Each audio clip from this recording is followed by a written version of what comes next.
also welcome to The Simple Truth. Today is August the 16th, 2004. My name is Bob Dacey, and for the majority of the show this evening, we're going to have syndicated radio talk show host Jack Blood on with us. He's consented to come grace our presence. But before we talk with Jack, we have to tie some loose ends from last week, and also I have to make a little announcement. On August the 10th, a true patriot in the Austin area died as a result of complications from an automobile accident that he had in June. His name is Clark Simmons, and I've known Clark for about 6 years. And he was a crusty old guy, and he almost got to 70 years old. He and his wife were involved in an accident. His wife is Lillian Simmons. I spent many hours with them at the gun shows over the years talking politics. And both Clark and Lillian are true patriots. And like I say, Clark passed on August the 10th. Kelly Taylor and I went to his funeral in Lexington. And I want to extend our condolences to his family and to his wife Lillian, who is still recovering from that automobile accident. So we've lost a soldier. So Clark, take care of yourself. Okay, next subject. Last week, I was talking about the superintendent of the Austin Independent School District, Dr. Pat Forgione, and the fact that he was on television and in the newspaper lying to you, bold-faced lying to you about the fact that children, in order to go to school in AISD, must get their immunization shots, no ifs, ands, or buts. I showed you his TV commercial, and I read his editorial in the paper. Well, gee, it just keeps getting worse. The Statesman has decided to enter into the fray. This is from today's paper. Austin's back-to-school basics, proper attire, and proper immunizations. The Statesman, the professional paper full of professional journalists, had to say this. Aside from abiding by dress codes, students must be current with required immunizations. As Forgione stated on these pages earlier this month, quote, "If you don't have your shots, we can't let you start school," end quote.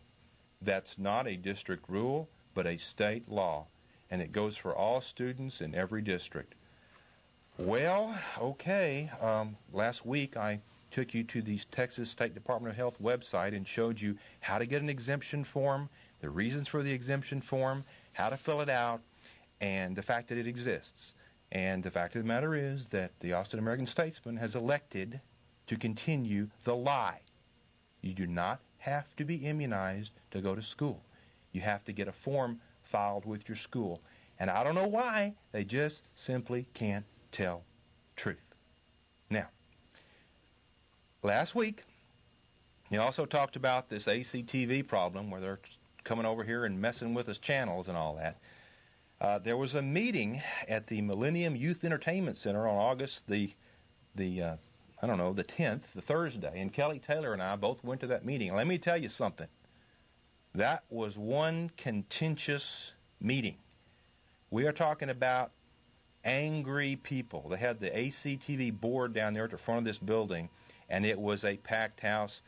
And I'm talking about fumes coming out of people's ears down there. And we at The Simple Truth have obtained some exclusive footage of what it was like down there. And we're going to play that for you right now.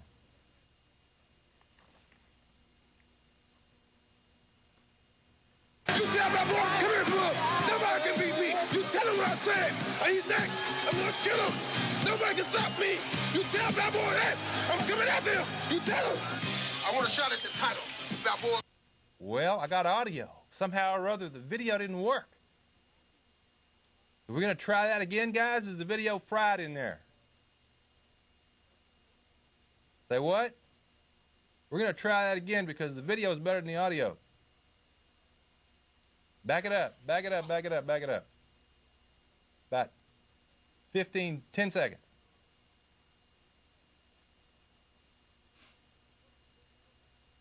There we go. Nobody can beat me. You tell him what I said. He's next. I'm going to kill him. Nobody can stop me. You tell my boy that. I'm coming after him. You tell him. I want a shot at the title. Balboa got the guts to meet me in the ring. All right. See, that it was violent down there. I mean, you start messing with people's First Amendment, and they get hot. I'm telling you, they get really, really hot. And now let me get a little bit more serious, because I have something that Alex Jones handed me at this meeting. And I was down there. I didn't say a word. I was sitting there trying to gather information. And I just want to point out a few things that Alex gave me. He's got the minutes of the ACTV board. And some of the stuff in here is very interesting. It very clearly says that the channels are supposed to be used for freedom of speech, for open and robust discourse through public access to television, and it promotes the social health of the community. And it says that it is a producer, not the city of Austin, not its officials, or the managers of public access, who is completely and solely responsible in the exercise of his or her free speech rights. It's supposed to be content neutral. They're not supposed to interfere in the content of these shows. Now, the minutes of the ACA board meetings, which Alex got a hold of, let me just read from one of them.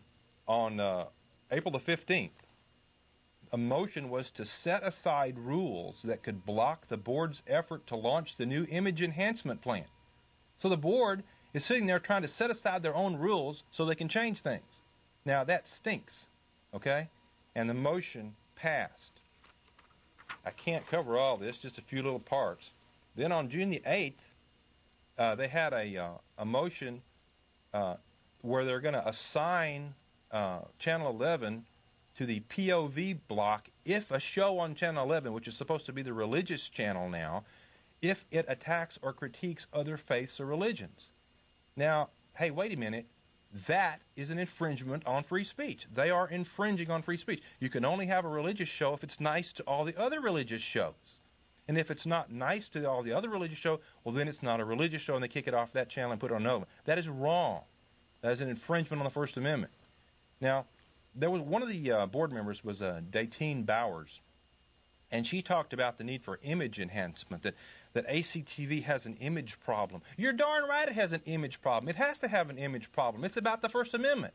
When you say things that other people don't want to hear, or if you tweak the powers that be, if you expose something that they don't want known, you're going to have an image problem. Image problem, Ms. Bowers, goes with the territory. And if you mess with that, if you try to improve the image, you will suppress the First Amendment.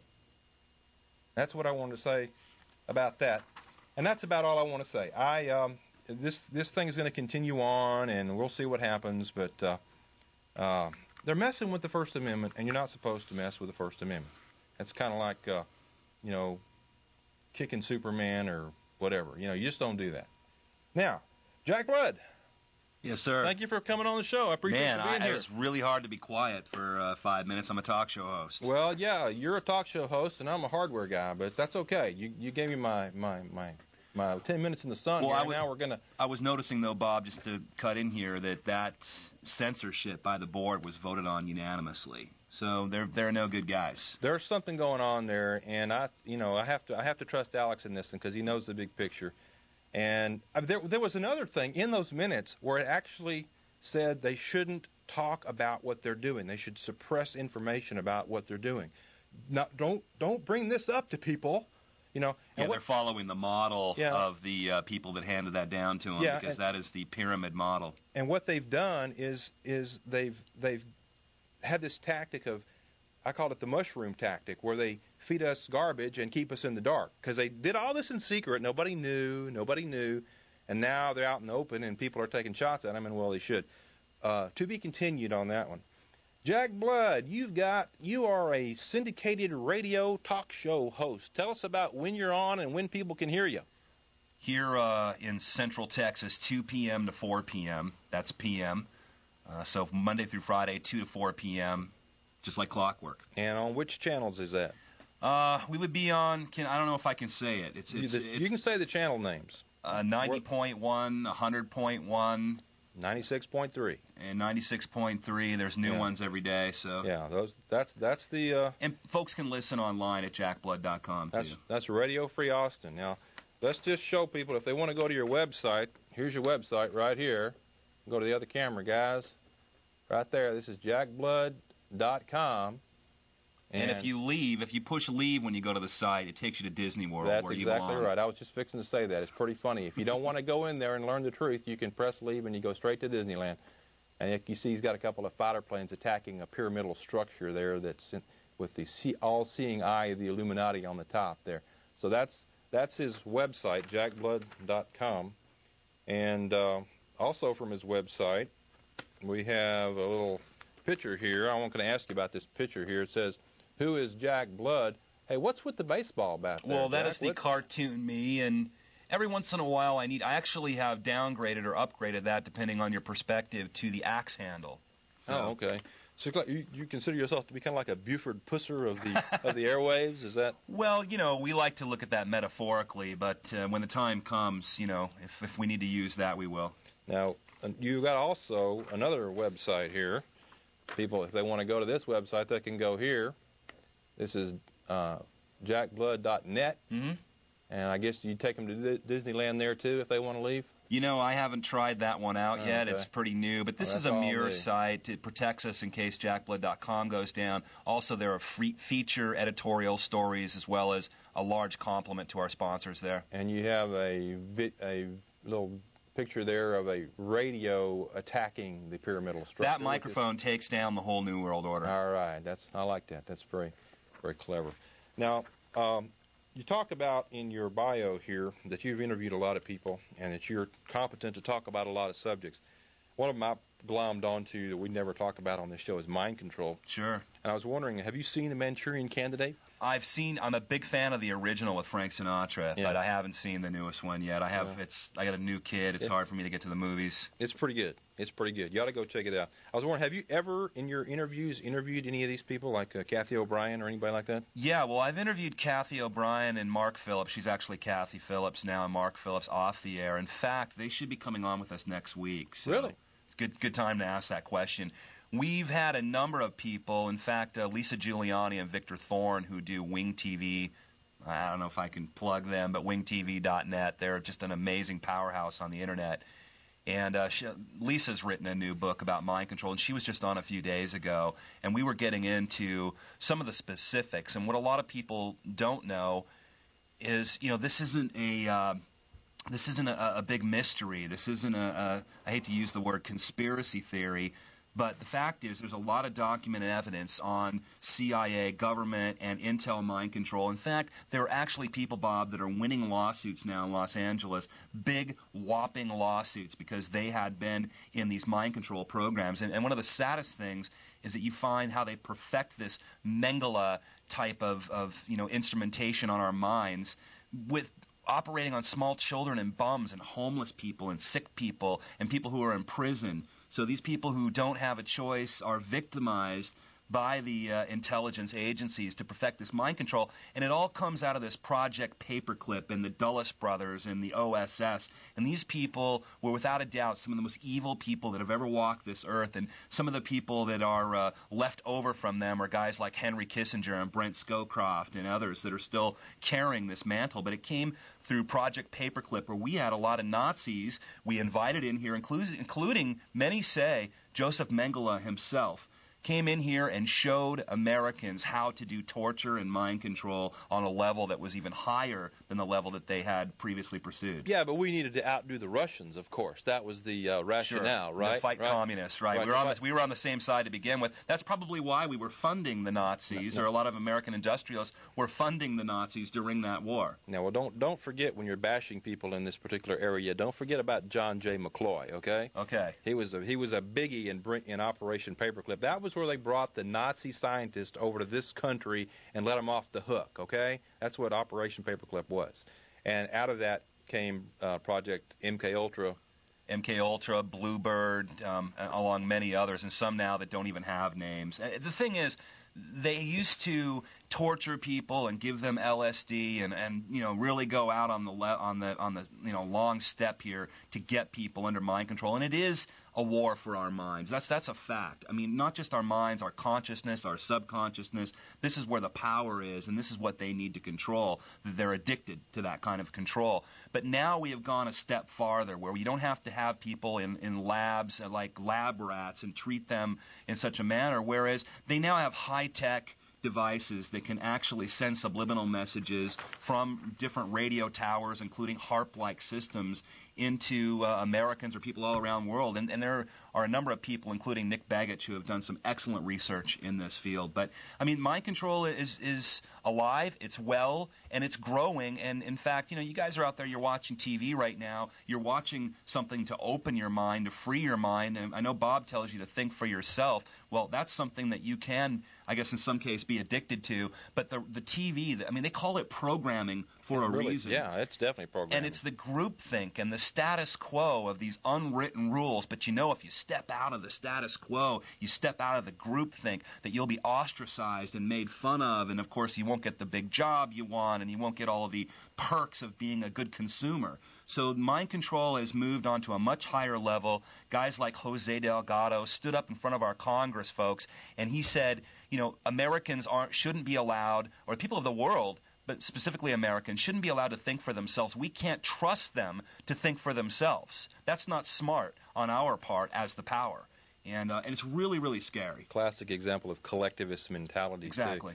You have in your website, you have it says that you are writing a book, a 4-part series of chapbooks entitled The Matrix Chronicles Volumes 1 through 4. Yeah, that's First right. off, what is a chapbook? I've never heard that expression before. Yeah, it's what a does that new mean? term for a book for lazy people like me, Bob, who don't want to write a 400-page book. No, I'm just kidding. Oh. The fact is, there are about 70, maybe to 100-page books. They're small books. You can actually roll them up and put them in your pocket and run around with them and print them out and make copies of them. So they're very convenient.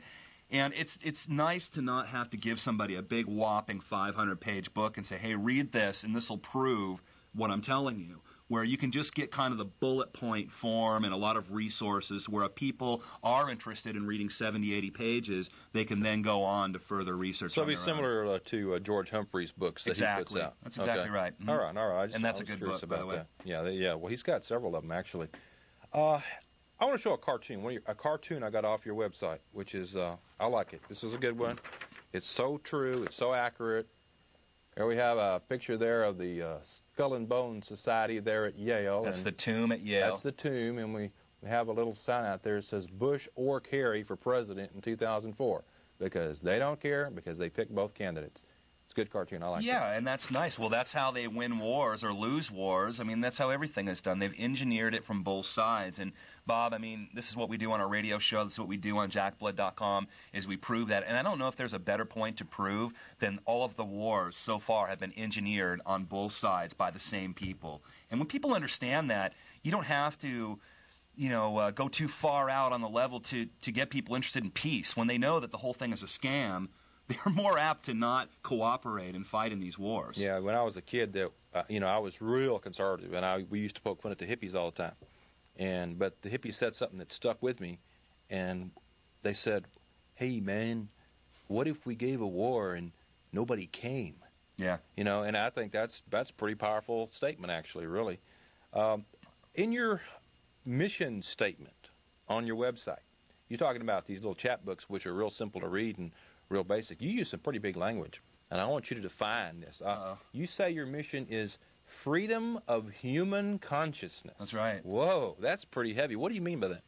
Well, look, obviously we've got some definite lines in the sand that we can define. This is something a little more vague, but it's certainly important, because the freedom that we're looking for, the freedom that is in us, that is God-given, is the freedom to expand and to follow a path of higher consciousness. So that could mean something to everybody, something different to everybody, but just the fact that they are attacking our consciousness, attacking our subconsciousness, and more importantly trying to control that, shows how important human or higher consciousness is. Higher consciousness could be the entire reason that we're here, many speculate. Personally, for me, it is something that I need time and I need room to get to. And if I'm constantly confined into these cages with these rules and and phony laws and phony New World Order. I mean, I seriously am not going to get there. So I am fighting, scratching and clawing to obtain a higher consciousness. They are trying to prevent me from getting that, and you too. And part of the methodology of that is to work us all to death so we can pay their taxes so we don't have time to do anything else. That's right. And it's also secular humanism that, we are just evolved from apes and there's nothing else, and that, we don't need to develop a consciousness. That's just a waste of time. Now, you talk about the Matrix. Everybody, we in the, what I call the crazy right-wing extremist wacko movement for fun, or the patriot movement, or constitutionalist movement, whatever you want to call it. Truth movement. Movement, whatever. We always talk about the Matrix, the movie. And I want to know, in your life, what caused you to figure out you were in a matrix, and how did you manage to unplug? What was your experience, your awakening experience? The funny thing is, I was born awake. It's just amazing. I was born in the early 60s, and literally I came to this earth 2.5, 3 months before JFK was shot in Dallas. So this is obviously a very interesting time. Men are going to the moon. Well, maybe they are.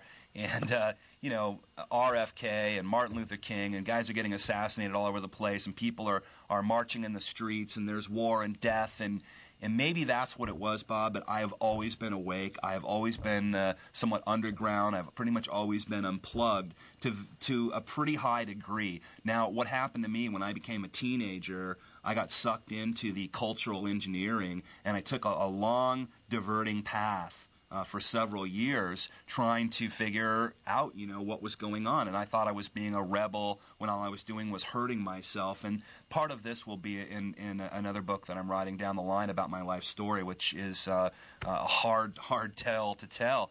But I was always awake. I never joined the system. I was always a system buster. I never had a credit card in my life. I owned one house. I paid cash for it. So it's always kind of been my life. But at a point around 9/11, I realized that it wasn't, when I got my life straightened out, Bob, and I realized that it wasn't just me now that I'm trying to free. It wasn't just me that I need to keep free. I need to do this for everybody. I have an obligation, knowing the truth, that I have to do this for everybody. So that's maybe a long answer to your question, but it's a funny thing. Well, everybody has a different experience. I've related how I woke up. I came from a totally different situation. I was the penultimate conservative, good, totally perfect student, never got in trouble, conservative Republican type growing up, and I never did anything wrong. I made all A's in school. I was always, I was like, probably Ward Cleaver was when he was a kid. That's the way I was. But and I, in my younger adult life, all I did was literally mind my own business. I raised my family minding my own business. Coached soccer, state champs, 1991, by the way.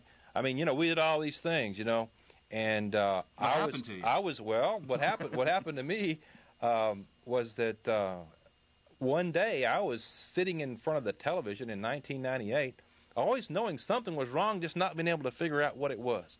I was a very politically oriented guy, always looking at the news, always watching the news.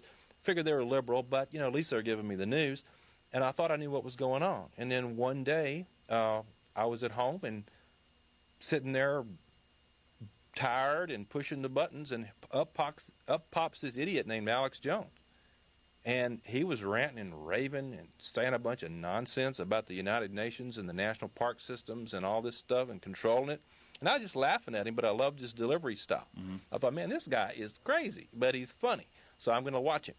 And so he started talking about the UN and how they were taking over the national parks. And I'm just laughing. And then he changed the subject. He started talking about Second Amendment issues. And when I listened to what he said about the Second Amendment, I said, now, wait a minute. In my business, I sell guns. I know a lot about federal firearms law and the real meaning of the Second Amendment and all that. And I was listening to him, and everything he said was 100% totally dead-on accurate in the same delivery style. So that was the conduit. That was the thing that got to you. And I guess it's different for everybody. Yeah, and I said, listen, I got to figure this out. How can he be a Looney Tune on the one thing and totally right on the other? So I decided to research his nonsense about the UN. And I very quickly found out that he was telling the truth about that, too. Senate Resolution 35, Kentucky State Legislature, was it 1997 in May?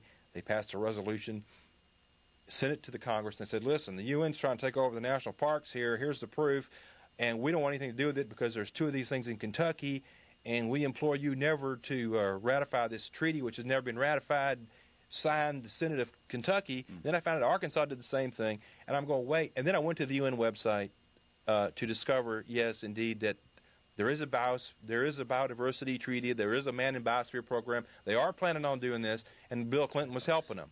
And I was at that point going, wait just a minute here. Why didn't I know this? And you were, when you were on the right, you were a conservative, Yeah. so obviously it would have been easier for you to buy the whole UN scheme than it is the people that we saw at the Democratic National Convention from the left who can't possibly, that is the hardest paradigm for them to break, that the UN isn't their everything, their mother, their father, their brother, their sister, and their savior all at once. So, but again, it's something different for everybody, Bob. Yeah. They all have their issues, and I guess, we can target some of these issues if we're actively trying to wake up one individual over the other. I want to find out where you are on a certain scale that I just invented in my head. Okay. This is the crazy rock-wing extremist wacko scale, okay? I'm going to put a couple of benchmarks on it. The John Birch Society. That's where I'm a member of the John Birch Society. Good for you. And they are, in my opinion, the most careful, the most well-researched organization, and they've been fighting the New World Order longer than anybody. They've been doing it for so long that my opinion of them is they're not going to go with anything, they're not going to run with something until they're like 120% locked with it, and then they're going to go. Now that's one end, okay? Then let me take somebody like Alex Jones, who everybody in Austin, of course, knows. Alex, he's research-oriented also, very much so, but he will go with it when he's 95 to 100% sure. This is probably unfair to Alex, but this is what I'm saying. Sure. He'll be 100% sure something's true, and then he'll go with it. Maybe 95 when he was younger, maybe. Okay. Right. And so you have Alex, and then further on down the scale, you have David Icke, who thinks that the world is run by lizard people. Right. And you have a scale there. I was just wondering where do you think you plant yourself in that scale? I would fit in probably somewhere between Alex Jones and David Icke. So I'm way down from the Birch Society, who I know and respect and have worked with in the past. But well, I think it might be because I'm from the left coast or the west coast. But I have a very, very open mind, let me say, Bob. And as far as evidence, as far as documentation, we are in a hurry. We're running out of time. So, look, I don't have a big enough crew of researchers. In fact, if any of your viewers want to come volunteer and intern with us and help us research, we need all the help we can get. But we don't have enough research to check everything up and down, side to side. I have several researchers. We're all pretty competent in what we do, and you can guarantee that, 95 to 100% of the time, the things that we let out are going to fall on solid ground, on a good foundation. Though I do a radio program, and a lot of what I do is editorial, in my opinion. Right. So when you get into that end, I am a little more to the David Icke end, though I don't believe that the George Bush is a rape Freudian slip there. A reptilian shapeshifter. Okay. Now I got an example of that. We're gonna play a clip here. Okay. I want to set this up because there's facts. There's facts which invite logical conclusions, speculation, and then there's just wild theory. Right. And this clip we're about to play, let me set this up. This is from a new video that just came out right here by Dave Von Kleist of the Power Hour. Guys, you want to go to camera 2? There we go. 911 in plain sight. This just came out. Very controversial video. And now we're going to play a short segment from this, and I'm going to tell you what we're going to watch before we play it so you'll have a good context of what we're going to be looking at. There is a sequence we're about to play you of the plane hitting the second tower, the South Tower, on September 11th, 2001. Now, what Dave has done, Dave Von Kleist has done, he has taken 4 different video cameras that were shooting the same event at the same time. All 4 cameras record the plane hitting the building, and all 4 cameras record an anomaly, a flash, an explosion, a burst of light, or something at the same time. And we're going to play that for you and let you look at it because you have written something about that, and I wanted to get your comments on it. Okay. So we're talking about facts and then maybe some speculation. All right. Okay, guys, go ahead and play that.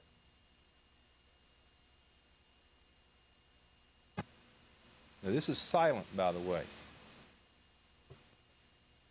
4 cameras, same event.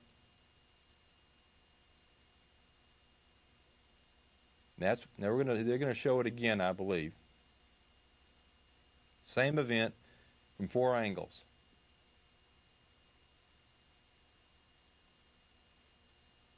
There's the flash on each one at the exact same time, kind of below the right wing to the right of the fuselage. Now, here it comes again. Watch it again. 4 different angles. There's the flash right there, exactly at the same time. And it's to the right of the fuselage, slightly below it. Now, that's what I wanted to show you. Go ahead and stop that tape now and come back to us. Now, here's me. I'm a bircher, okay? I'm real careful and cautious. Mm-hmm.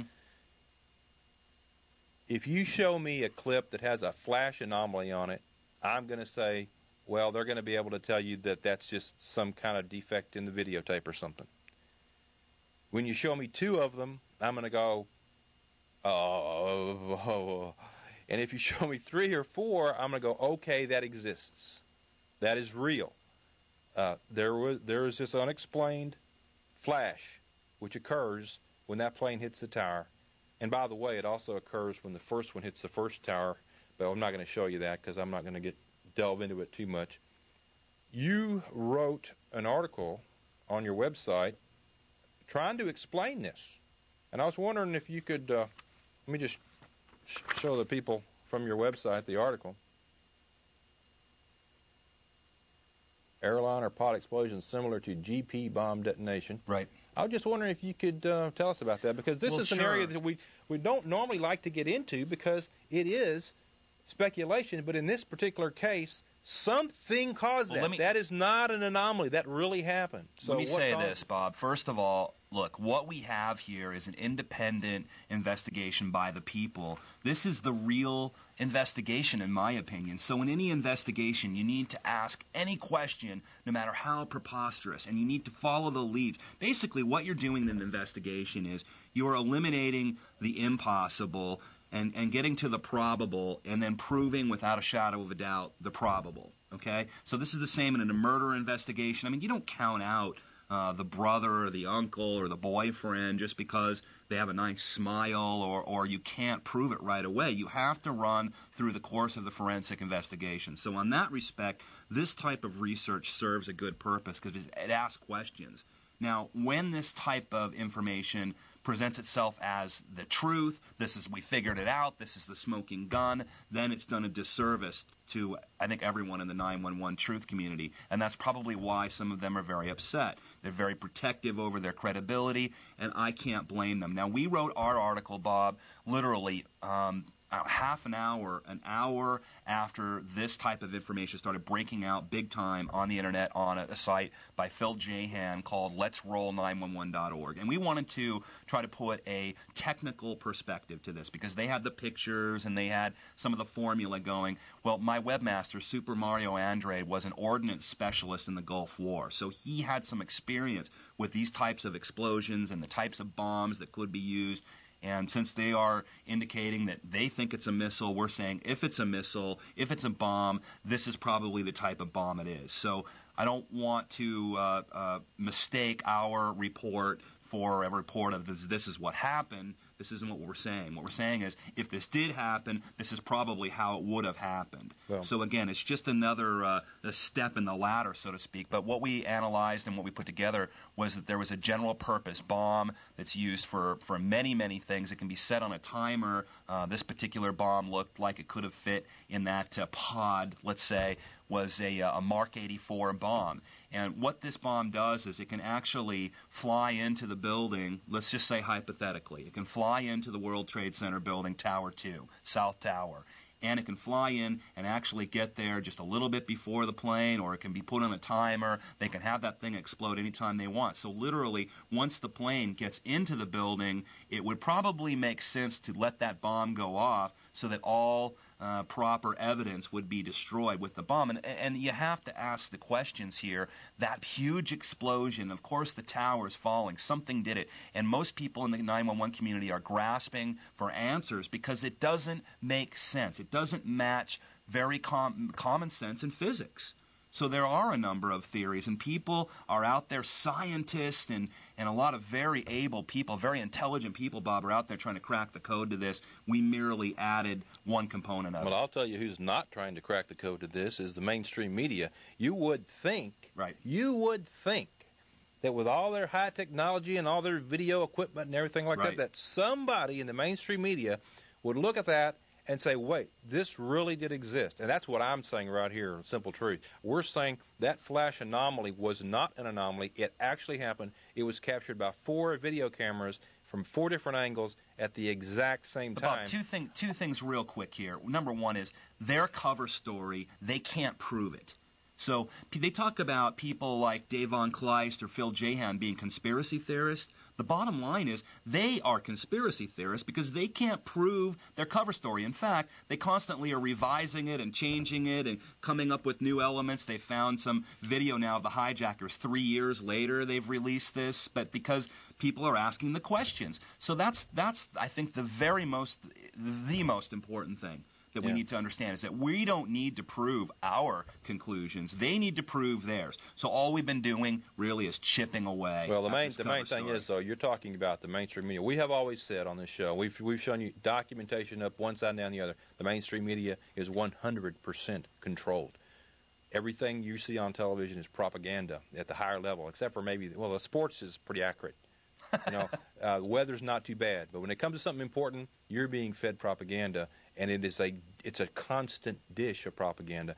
And you ask yourself the question, if indeed 4 different video cameras caught the exact same thing at the exact same time, why doesn't anybody in the mainstream care?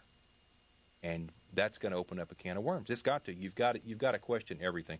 So anyway, we're not really sure what caused it, but it happened. It happened. All right, let's change subject. I understand that you took a trip up to the Democratic National Convention up in Boston here recently. Yes, we did. In fact, I'm about to publish a report on how we infiltrated I think the crux of the story is we infiltrated network news. We became network news for 4 or 5 days, and thus we infiltrated the Skull and Bones Coronation Part 1, otherwise known as the Democratic National Convention. How did you got some photographs here. You might want to show us a few and, sure. And tell us what we're looking at here. A lot of people are interested in the First Amendment right pen, and whoa. Okay. Here it is again, isn't it? I think you got it? First.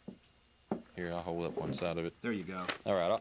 Okay, here we have the first. This is the First Amendment pen? When you're walking in through this way, so back here, and you're coming into this, and we're going to show this guy right here is actually a stage.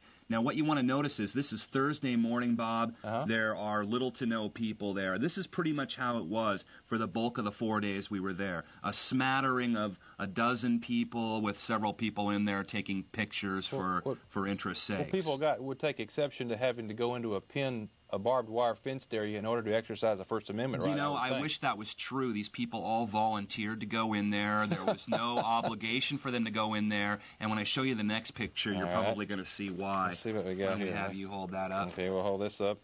Now, this is the stage in the First Amendment right pen, in the pen that has been talked about throughout the media. And the reason I believe that people went in there without being forced is because they wanted a shot at that microphone. So this, again, is a little ego-driven, I think, for the most part. And people would go in there and they could rant and rave all they want. The problem is there was no one there to listen. And the only one where this gentleman is facing right now as he's looking out, there is roughly about 20, 25 feet, and then a barbed wire fence with concertina wire, and then the police are on the other side of it laughing at them. And that's the only people they were really talking to, unless someone like myself walked in there. So the microphone was basically the cheese inside the trap. That's exactly right. And it's a great psychological experiment because people fell for it. All right. Now let's take a look at another one here. This is that wire you're talking about. And this is also inside the pen. And if you look up from there, in fact, let's see if I can see this little blip right here. I got better pictures. I couldn't bring them today. That is one soldier, and right next to him are a couple of others with M16s. Oh, neat. They also used video cameras. They videotaped everything, got everybody that was protesting on film at least once. And, of course, you're not getting out of here. All this razor wire here is roughly about 25 feet above the ground. You got basically this pen is about the size of a football field, all surrounded by razor wire, barbed wire, and cement. So that's your First Amendment in Boston, huh? Yeah. What else we got? Now this, What is that? okay, this is a guy. Where is he? Right here. This is a guy. This is his derriere. This right here, I don't know if we can get any closer, but basically he is wearing a hook on his arm. And we're going to show you a picture in a second. Like but Captain people Hook. were dressed as pirates, and these were primarily the anarchists, or what they call the Black Bloc. The Black Tea Society. They had their own little protesters group there. They were anarchists. And you can see this is supposed to be a hook on his arm, okay? It's paper mache. It still has the newsprint on it. This hook is what was mistakenly seen by the police there in Boston as a Molotov cocktail, believe it or not, and this is what sparked the massive violence and show of police force we saw on Thursday. So they took one look at that, saw that was a reason to start jumping on people and dragging people through the street. Of course, a number of the anarchists retaliated against the police, and it turned into quite a large rumble over there, and then the police, of course, have a good chance to get out in their riot gear. So you saw this? Yes, yourself? I was right there on the spot as that happened. All right. And I'll show you that picture. Now, this is over in Copley Square, where the media generally congregate, and here are a couple of anarchists. As you can see, they're dressed as pirates, so I just wanted to give you a shot of that, and again, to give you the pirate motif. I couldn't really get to the bottom of why they were there, though when I talked to the police about the anarchists, funny enough, Bob, they were telling me how they were a lot of perverts and that they were child molesters. And when I interviewed the young lady who was a spokesperson for the anarchists, they have their own spokesperson now, she seemed very intelligent, and I highly doubt that story. And it seemed to me the police were told to tell the media that these people were perverts and they were supporting man-boy love. I mean, they really went to this intricate story about this whole thing. Here's another picture of one of the anarchists. And you can see they're highly dressed. That's, again, in Copley Square. And this is how they showed up down into the convention itself. And a lot of the first day they were there, they went to that First Amendment right pen, and they put on masks over their heads, hoods over their heads, and tied their hands behind their back, I think, to replicate Abu Ghraib and make a statement about that. But most of the people at Fox and all the other media and the cops were all pretty much just laughing at these guys the whole time. Now, this picture here, let's run through these. This was right after all the violence broke out there when I showed you the hook that was mistaken as a Molotov cocktail. This is me, folks, right here. I am in the middle of all of these people because they see my Fox badge, and I'm down there reporting, and they are chewing me out like good Americans would. I'm the evil network news, so I really got a good insight into that, and no matter how much I told them, I had a Tyranny Response Team t-shirt, no matter how much I tried to talk my way out of that, they were a pretty angry mob there, and there was international media filming the whole event because it was, again, something to film. Now, why, again, did they mistake you for a Fox guy? I had a Fox press pass on. Maybe this has something to do with it? Right. Maybe? Right here? This is where I was on Media Row, folks. Well, maybe that's why they thought you were working Underground with Fox, media huh? guy. Well, we had infiltrated the network news, and obviously that pass got me through the police and got me in touch with a lot of people. In fact, I had a long talk with guys like Ronald Reagan Jr. and others, and told them about the Truth Media. And we, if you have heard the interviews, I mean, we had 4-star generals on telling us how remote control can work in airplanes, and it's highly advanced. And cool. Interviewed, we outed Mount Drudge at that table. Now here's another one right here. Here's a picture of you with, is that Janine Garofalo? That's Janine Garofalo, and this was the last 15 minutes of our broadcast. You can see I'd gotten down to my Tyranny Response Team T-shirt and my Chuck Taylor tennis shoes. And she would not interview with me the whole time. And it was funny because when I first got there, you know, I thought, well, these are the people that she's been on the Power Hour before, her, Michael Moore, Al Franken. These people, if they're really truth tellers, they're going to come sit down with me.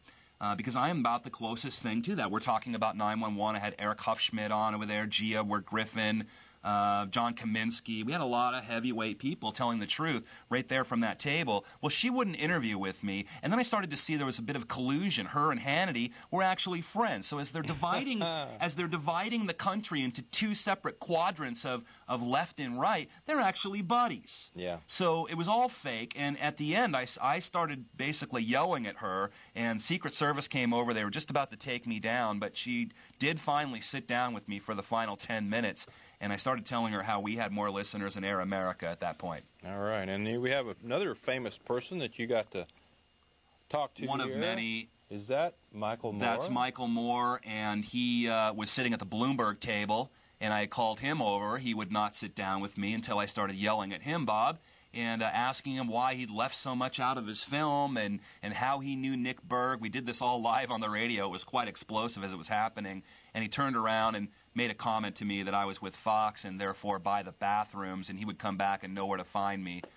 So, yeah, they didn't give us very good treatment there at Fox at the Democratic National Convention. Sounds like you had a whole lot of fun. But let me tell you, one of the first things I noticed there was the open collusion going on between the Democratic Party and the Republican Party. And we'd heard stories from congressmen and other people, Democrats, that were there to lynch Cheney. They were really upset with Cheney. They wanted him impeached.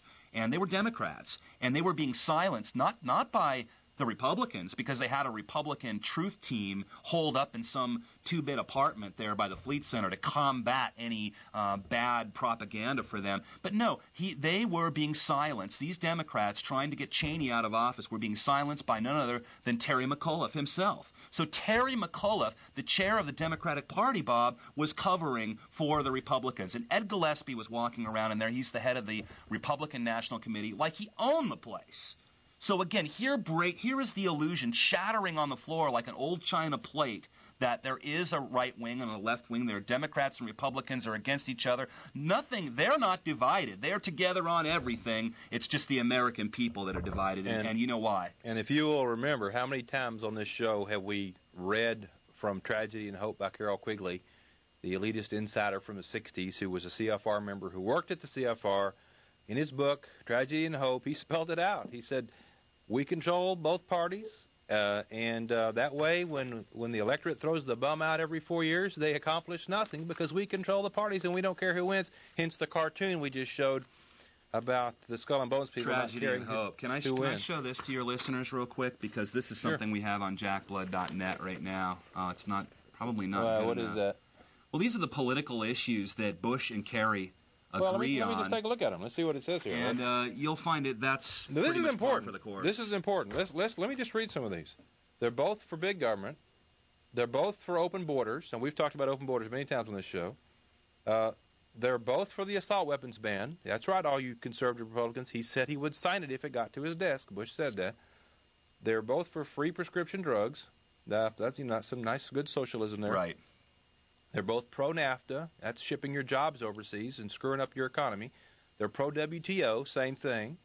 They're pro-FTAA, Free Trade Area of the Americas. That's right. Bush is for the Free Trade Area of the Americas. We've covered it, and we're going to continue to cover it. They want the FTAA. By 2005, they want to turn the United States into a one state of a 33-country European Union over here in the Western Hemisphere. I mean, that's what they want to do, and Bush is for it. You understand that? That's a big one, folks. They're both for it. It's a huge one. They want to destroy the sovereignty of the United States of America, both of them. Bush has said he wants to match any worker south of the border with any job up here that'll take him.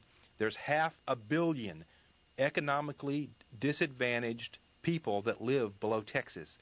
And if you follow the EU well, model... except for Cuba now. You have to remember that the whole entire Western Hemisphere will become one country, except for Cuba that gets an exemption. And right now, Venezuela and Argentina, a lot of these oil countries down in South America are fighting very hard. All right. So are they for American jobs? No, because of the NAFTA, WTO, and the FTAA. They're both for the World Court. How many times have we covered the World Court? You remember the World Court? You get no trial by jury of your peers. There's double jeopardy in the World Court. Article 81, they can try you until they convict you. They can send you to jail wherever they feel like it. Best 2 out of 3 wins. We've shown you that. Both of them are for your it. Liberals, they're both pro-Middle East occupation. Even Kerry was supposed to be such a dove, and they're both pro-UN. And yeah, they're both pro-giving away liberty for safety. They both love that Patriot Act. They like the secret arrest, both of them. They don't much care for your privacy. Look at the Patriot Act. They really don't much care for the Constitution because of the Patriot Act. Read the Patriot Act. It blows away the Fourth and the Fifth Amendment and some of the First and everything else they can get a hold of. They are against the Declaration of Independence, and they are pro-New World Order. So what are we talking about? Who are you going to vote for president? Does it matter? Let's show them this picture too, Bob, if we can. This is what our leaders think of us. This is a picture of, you got Powell, Paul O'Neill, who just recently wrote his tell-all book. You got Rummy, and you got Ashcroft. And what are these guys doing? They're laughing because they're all holding up their left hand as they're about to take an oath to swear the truth to the Intelligence Committee about 9/11. The only one who has his right hand up is Paul O'Neill, who wrote that book. And they're all trying to get him to joke along. Now, ultimately, this is funny to them, of course, to pretend to take the oath with the wrong hand. But ultimately, they never took this oath. They decided to pass and not take the oath and then testify. That's terrible. I never saw that photo before. They think it's funny. They're all laughing. Yeah. Left hand up. Powell, Ashcroft. That's what the truth means to them at 911. It's a joke. They're poking fun at you people. Yeah, that's at 911. That's funny. That infuriates me. That is picture. Absolutely hilarious. Well, let's see. Let me ask you another question here, Jack. You say that you've been doing a lot of interviews with people. Anybody that you interviewed was like your most surprising interview that just blew you away, something that stood out that you didn't expect? Well, that's a tough one. I mean, doing 2 hours a day, I interview a ton of people. That is a real tough one. I'll tell you this. We had the CFR member who was John Edwards' foreign policy advisor. And we just pounded this guy. And, we kind of sucker people into it before they know the context of what we're talking about. And he was, pretty much giving us all the company line. And then he started trying to backpedal. But basically, what I was surprised about with that guy is that even after all of that, he was still very proud to be with the CFR, and he was telling us how Rockefeller found it. But to be honest with you, I do so many interviews, one doesn't stick out. Well, the CFR guys, that's one thing about them. They say, well, if they're so secretive and all that. No, they really do think that what they're doing is in the best interest of their view of humanity. I'll tell you this, They think it's great. I mean, they're proud of what they do. Yeah. No, they are. They think that this is a utopian, a Lycean peace model for everybody. The problem is they'll have to get rid of about 80% of us in order to make it work. And they're smarter than us, and they're more brilliant than us, and they need to run the world. And you rest of you just need to shut up and become slobbering slaves like they want you to be. Let me tell you this, though. I did interview Oliver North once. Oh, really? About 6-8 months ago. Did you ask him about the drugs in Vietnam? I tried to ask him about Ted Shackley, who he said he didn't know, never met him before. This guy was and he does it in such a little boy way that you almost feel sorry for him for being such a crook and a criminal and a scumbag. But what was funny is that he had denied he knew anything about the civilian inmate labor program, which is something that he testified in Congress for. But he did tell me one thing. I was asking him about David Bloom. David Bloom had died over there in Iraq. He was the most well-known embedded journalist, and he was about 39 years old, and he just died. And they said that, he died because his legs got blood clots from sitting in the Jeep too long, which is, I guess, paramount to the fact that the office furniture burned down the World Trade Center towers. But North started telling me about how they would get all these guys over there who didn't want to take the anthrax vaccine because it was my It was my assertion, my allegation that David Bloom died from the anthrax vaccine, and they were trying to cover it up. But I was specifically asking him this, and he tells me this story about how they lock these kids in a tent, and they show them the most awesome, gruesome movie ever of what happens when you die from anthrax. And do you want this to happen to you, or do you want to take the vaccine that we haven't tested and probably is worse for you than the actual anthrax itself, if there even is such a thing? So that was pretty revealing. And then I had a guy on, another CFR guy from the American Enterprise Institute, who told me in no uncertain terms that A, David Rockefeller is alive and well and doing very well, will probably live for another 100 years.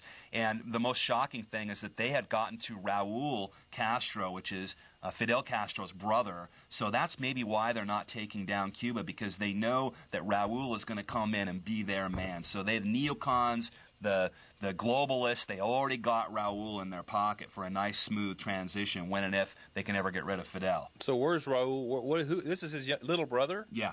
Oh, I didn't know he had a. Yeah. I didn't know he had a younger brother. That's how it works. Okay, so that's why Castro's still in power then, potentially. But I could recount a number of these stories. That we have most of our shows archived, and actually, to turn this back on you, I'm never amazed, because these people are really a piece of work. They're really something else. They never can really shock me, because I've heard it all.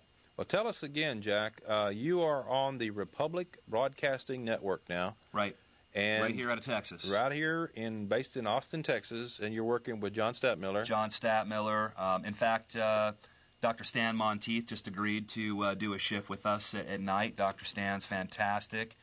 And Frank Whalen in the morning. We've got really a great lineup, and we're shaping it, improving it. But this is all new. This is all coming up. This is just kind of getting started. It's in the early stages of development, right? Yeah. And we're like a snowball rolling downhill. We're doing well and supported by listeners all over the world, Bob.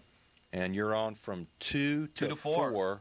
Is that Monday through Friday? Monday through Friday, and that's Central Time. Monday through Friday Central Time on Radio Free Austin, and you can also catch you on jackblood.com, right? Yes, we update that site daily. There's archives there, and we don't charge anything. There's nothing to really buy right now there. It's all free. It's a labor of love, and we pay for it out of our pockets so that citizens can have this kind of information. All right, what you want to do, there's another great website to go to. It's one of my favorites. I've got it as one of my favorites. Jack Blood, I want to thank you very much for coming on Simple Truth. You're doing a great job, and thank you. All right, and for Jeff Kantoff and for Kelly Taylor, my name is Bob Dacey. We'll be back next week. Take care, and have a good evening.